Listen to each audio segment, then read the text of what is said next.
In this video I'm going to show you how to use the dipping method. The dipping method would be used for things on the outside. So you've already glazed the inside of your object, whether it's a mug or a bowl or a box or whatever. Your next step is to dip the outside. So I've decided on using these two colors. This one is metallic green over the top of light rust. So light rust is the first glaze that I'm going to put on, and then I'm going to coat metallic green over the top. Recall that you should only use 2 coats of glaze on your objects. No more than 2 coats.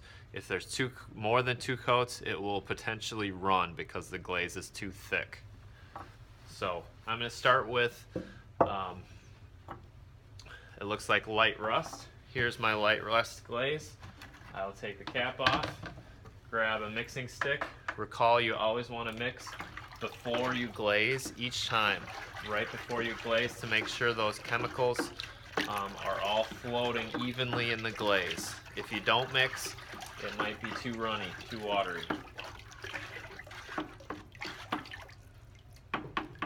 Daniel Vega, please come to the atrium. Daniel Vega, please come to the atrium. So now that I have it all mixed up, I'm going to hold my mug upside down and I'll go into the glaze. I'm going to go into the glaze about halfway and then I'm going to come back out. So I'm not going to glaze the full thing because I want to be able to hold on to it on the top here. So I'm only going to go up to about this height. So I'll dip it up to there and then out. So it looks like this. And when I dip it in, I'm going to count 1 Mississippi, 2 Mississippi, and then right back out. 1 Mississippi, 2 Mississippi. And I always hold it over the glaze so any drips will drip right back into the glaze bucket. So that was my first coat. Recall you need 2 coats over your entire object. So I like to hold it upside down until it stops dripping, and a lot of times you can see the glaze will actually change to a lighter color as it dries. It dries fairly quickly as the water gets absorbed into the pot. Then I can flip it over and I can see I did a pretty good job. You can see the glaze will go in just a little bit. The bubble that's trapped inside doesn't go all the way to the very edge.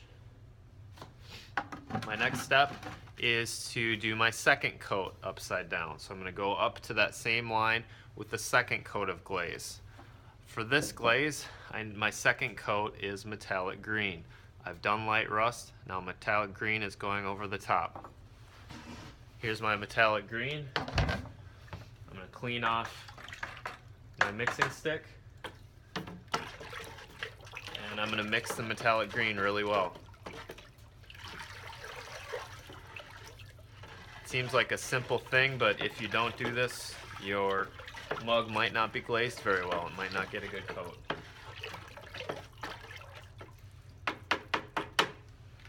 I'll put it back in the water so it's cleaned up.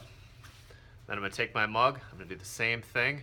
I'm going to go all the way into the glaze up to that edge where I just stopped for the light rust, and then back out. So a 2 Mississippi again. So here we go. 1 Mississippi, 2 Mississippi. Right back out. You can see all those drips will drip right back into the bucket. I tried to meet that line that I made of the light rust, so it coats it perfectly at that line.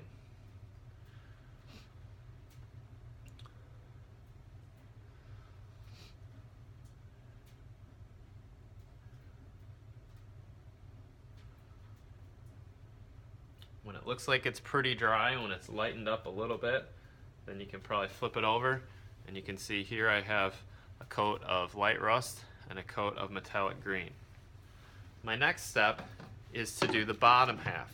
So I've done the top half, so I need to let this dry. So I'm going to actually go put it in front of the fan because I'm going to grab my mug from the top now, just like this, and then I'm going to go and I'm going to dunk the bottom half up to that line.